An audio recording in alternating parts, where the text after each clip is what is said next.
as a people with one song, with one voice, we're a nation. A new government brought about fresh expectations.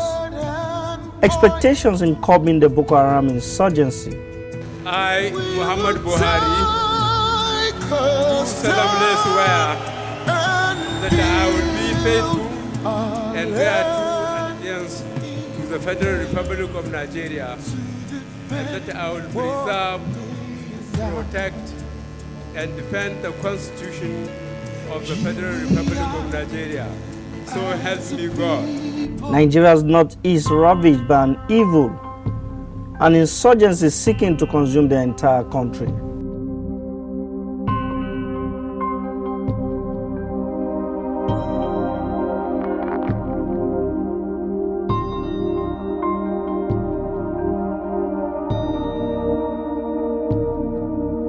With the states of Borno, Adamawa, and Yobe as the epicenter of a campaign of violence.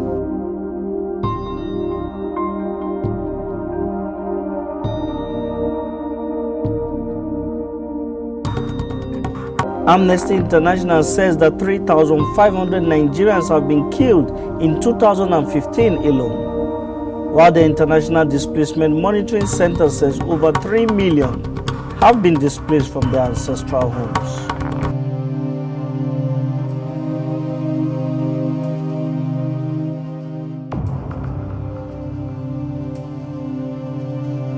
Boko Haram has terrorized Nigeria's northeast, kidnapping, killing, and looting at will.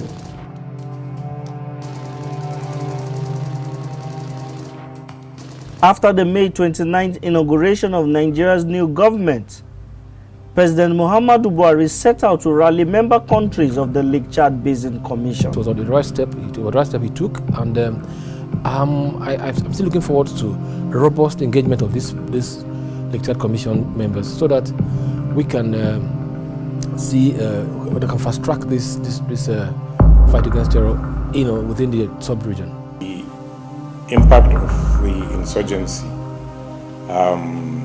affects all the neighboring countries, especially those that have a common border with or share territory with the Lake Chad Basin. In countering, terrorism, it goes beyond the walls of a single territory. There is need for regional and international collaboration. As long as you continue to have attacks where Boko Haram attack a border community in Nigeria and runs into Cameroon or Chad, or attacks a border community in Chad and run back into Nigeria, you would continue to have, they would continue to have territory and areas to operate. President Muhammadu Buhari tried to rally the governments of Cameroon, Chad, Niger, and Benin Republic to consolidate a sub-regional effort in tackling the Boko Haram terrorists. However, within this period, the insurgents began to attack soft targets within Nigeria's northeast. The thing with insurgencies, and this is one of the mistakes the military and the administration is making by saying they are just soft targets. Terrorism is basically about creating terror, and it doesn't matter what the target is, whether it's hard target or soft target. In fact, terrorists like soft targets because then the dynamics of terrorism is larger and more people are frightened. Between May and October 2015, international news agency AFP claimed over 1,300 Nigerians were killed in various attacks. It was a case of trying to make Nigerians think that nothing has really changed, even when a lot has changed. Even if you just have 300 members of this group left, they are going to fight and make it look like they have their numbers in thousands. The government campaigned and the president campaigned on those issues. He made defeating the insurgency a cardinal point in his campaign before he became president. And so it was like the terrorists wanted to show that they can make the president eat his word. It destabilizes or it creates a feeling of insecurity within the citizens and also creates the impression that the security agencies are not succeeding. The military must not, for any account of this, be looked down upon because the terrorists are throwing bombs in soft targets. No, it rather calls for what we call citizens' involvement in this whole war. In a swift reaction, on July the 13th, the federal government made sweeping changes to the leadership of the various military commands. The appointments made are paying off, and I believe that at the fullness of time, we should be able to wrap up the whole thing.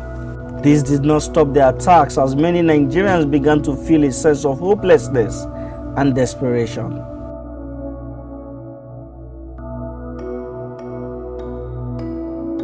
Back to May the 29th, during President Muhammadu Buhari's inauguration, he had promised sweeping changes to the military. The first relocating the military operational command headquarters to Maiduguri, Boko Haram's traditional headquarters. On July the 24th, Nigeria's military informed the public that the command center was now operational. There is no longer hiding place for Boko Haram terrorists in Nigeria or in the neighboring countries, and of course their sponsors. So you can see the essence of the command and control center. The wisdom in relocating the theater, the command centers close to the theater, close to the battlefield, is really very strategic, and it has paid off a lot because we've seen that the morale of our troops have improved. They've been able to fight and fight and fight because they look back, they see their spirits, they look this way, they see their commanders, they see every now and then the chief of army staff is there in Maiduguri. It sends a signal to the people in the field that we are close to you. The operations HQ is closer to you, so that boosts their morale. But I keep saying, what is the strategy? It's one thing to move the headquarters, the other thing is, what is the strategy being employed? Have we changed the strategy? A review of the months from June to September saw a reduction in attacks, a clear sign that the military was finally making progress. Weeks after, the military also claimed it was wrapping up the campaign against the terrorists. They have been substantially degraded. We are approaching the last phase of the fight of against the terrorists. I'm happy that Nigerian armed forces have been able to decimate them to the point that they have no option but to, engage in, throwing bombs in soft targets and, of course, targeting such places. Obviously, this administration has shown a lot of determination to end Boko Haram, and within the confines of what they have, a lot has been achieved. The military has shown lots of momentum and determination in that regard. The news brought more joy and jubilation across the length and breadth of the country. The federal government followed this up by issuing a December deadline to the military to end the Boko Haram insurgency. However, this brought diverse reactions among Nigerians. Sometimes you aim for the heavens. If you end up in the skies, it's still okay. So I believe that deadline was meant to create that enthusiasm. It was like a motivating thing. Insurgencies, we've seen the world over. In the history of insurgencies, you don't give deadlines for insurgencies. The most recent is what happened between the Tamil Tigers and the government of Sri Lanka. Several deadlines were given and they could not be met. If you don't have a timeline in any operation, it's like a blank thing you're doing. So I think, don't forget that the president is the general. He knows what he's doing. Sometimes it's very funny that people will just sit back, people who don't have any experience in these things, will just begin to criticize the president. How can he say that? Forgetting that he has a lot of information that you don't have, that I don't have. Because he's the CNC, there are things he knows that you don't not know. Confirmed reports revealed that Boko Haram's Sambisa enclave had finally been surrounded by Nigerian forces.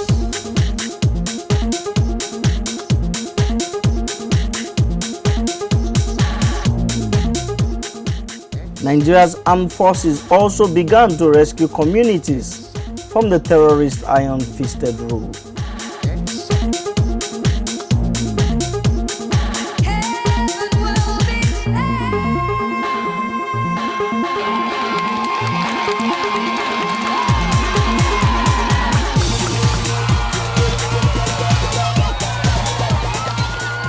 Though the military offensive was yielding results, there were some who still believe its intelligence gathering ability was still short, not enough to preempt attacks. How has our intelligence improved since this administration came on?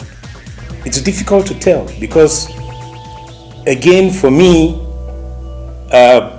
part of what created the capacity of Boko Haram's ability to strike anywhere in this country is the fact that we do not have sufficient intelligence. It's also good to observe the fact that sometimes intelligence information is not always, intelligence gathering is good, but sometimes because of human errors, you might have some lapses. A case is what is happening in Europe. In a bold move, military authorities released a list of 100 most wanted persons. This immediately began to yield rewards as authorities began to make arrests.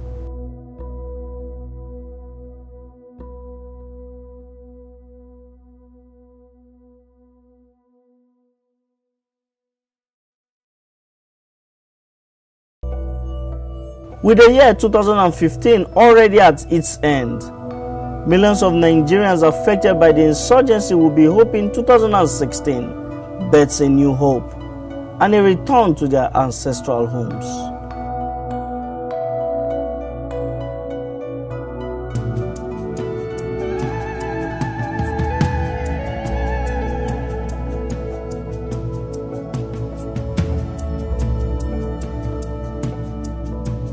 Here we stand as a people with one song, with one voice. We're a nation undivided and poised.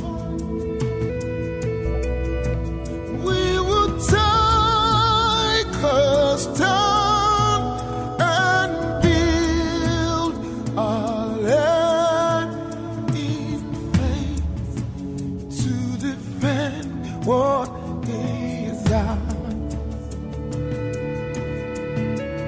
Here we are as a people with one heart for one cause. We're determined